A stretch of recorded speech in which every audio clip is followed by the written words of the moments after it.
1797. Isabella Bonnelly, who later changed her name to Sojourner Truth, would become one of the most powerful advocates for human rights in the 19th century. Her early childhood was spent on a New York estate owned by a Dutch American named Colonel Johannes Hardenberg.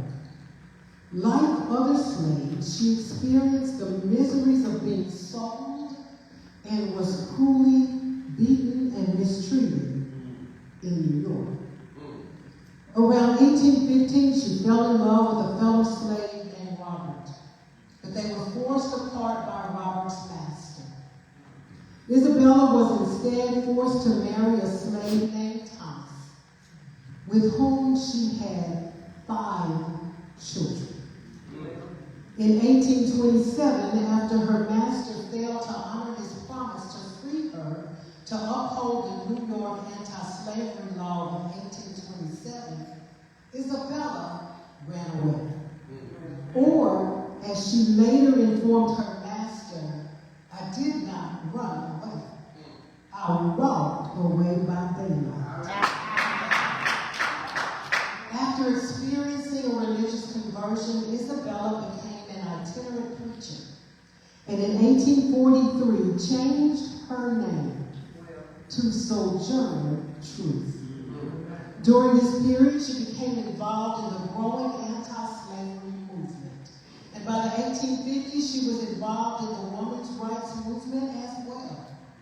At the 1851 Women's Rights Convention held in Akron, Ohio, Sojourner Truth delivered what is now recognized as one of the most famous abolitionist and women's rights speeches in American history. You can learn more about her at the SojournerTruthProject.com. There is more than one version of the Sojourner Truth Ain't Our Woman speech. Most people are familiar with the 1863 popular version, Ain't I a Woman? But they have no idea that this particular version, while loosely based off of Sojourner's original 1851 speech, is not Sojourner's speech.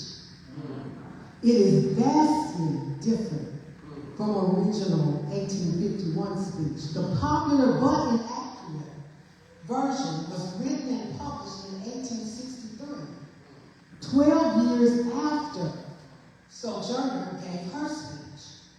And it was rewritten by a white abolitionist named Frances Dana Barker Gage. Curiously, Gage not only changed all of Sojourner's words, but chose to represent Sojourner speaking in a stereotypical Southern black slave accent, rather than Sojourner's distinct Upper New York State, Low Dutch accent. Frances Gage may have believed that her actions were well-intended and served the white suffrage and women's rights movement at that time, at the expense of black women's agency and self-determination. However, her rewrite was a gross misrepresentation of Sojourner Truth's words and identity. By changing Truth's words and her dialect to that of a stereotypical Southern slave, Frances Gage effectively erased Sojourner's Dutch heritage and her authentic voice, as well as unintentionally adding to the oversimplification of the American slave culture and furthering the eradication of our nation's northern slave history. Frances Gage admitted that her amended version had, quote, given but a faint sketch of Sojourner's original speech, but she felt justified and believed her version stronger and more palatable to the American public. than Sojourner's original version. Recording devices were not created at that time. Ever since I learned this true history, I never recite 8-hour Ronni without this history and her actual words. The most authentic version of Sojourner Truth's speech was first published in 1851, the same year she gave it, by Truth's good friend, Reverend Marius Robinson, in the newspaper, the Anti-Slavery Bugle, and was actually titled On Women's Rights. The article introduces one of the most unique and interesting speeches of the convention was made by Sojourner Truth, an emancipated slave. It is impossible to transfer it to paper or convey any adequate idea of the effect it produced upon the audience. Those only can appreciate it who saw her powerful form, her whole-souled, earnest gestures, and listened to her strong and truthful tones. She came forward to the platform and addressing the president said with great simplicity, "May I say a few words?" Receiving an affirmative answer, she proceeded. Now, the Dutch language has a tropical rhythm and syncopation. It does not have the letter V or D or the TH sound. The oldest account of her speech that provides more than a passing mention was published by Marius Robinson on June the 21st in the Salem Anti-Slavery Bugle, just a few weeks after the speech was given. This version was not the first public account, but rather the first attempt to convey what Sojourner Truth actually said in full. Here is what she actually said. May I say a few words? I want to say a few words on this matter. I am a woman's rights. I have as much muscle as any man and can do as much work as any man. I have plowed and reaped and husked and chopped and mowed, and can any man do more than that? I have heard much about the sexes being equal. I can carry as much as any man and can eat as much too if I can get it. I am as strong as any man that is now. As for intellect, all I can say is, if women have a pint and a man a quart, why can't she have her little pint full? You need not be afraid to give us our rights, for fear we will take too much. For we can't take more than our pint will hold. The poor men seem to be all in confusion and don't know what to do. Why, children, if you have woman's rights, give it to her, and you will feel better. You will have your own rights, and they won't be so much trouble. I can't read, but I can hear. I have heard the Bible, and have learned that Eve caused man to sin. Well, if woman upset the world, do give her a chance to set it right side up again. The lady has spoken about Jesus and how he never spurned woman from him. And she was right. When Lazarus died, Mary and Martha came to him with faith and love and besought him to raise their brother. And Jesus wept. And Lazarus come forth. And how came Jesus into the world? Through God who created him and woman who bore him.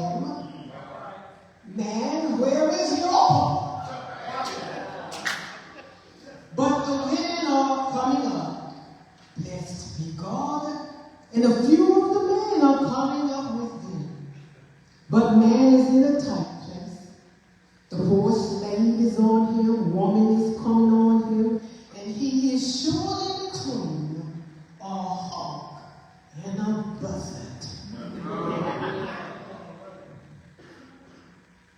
And now here is the most common yet inaccurate rendering of truth speech. The one that introduced the famous phrase, "Ain't I a woman?" constructed by Francis Dana Gage. Gage's version first appeared in the New York Independent on April 23, 1863, 12 years later. Where cheering? Where there's so much racket, there must be something out of kilter. I think that twixt the niggas of the South and the women at the North, all talking about rights, the white men would be in the fix pretty soon. But what's all this here talking about? That man over there say that women needs to be helped in their carriages and lifted over ditches and to have the best place everywhere. Nobody ever helps me in the carriages or over mud puddles or gives me in the best place. And ain't I a woman? Look at me, look at my arm. I have plowed and planted and gathered in the barns and no man could hear me. And ain't I a woman?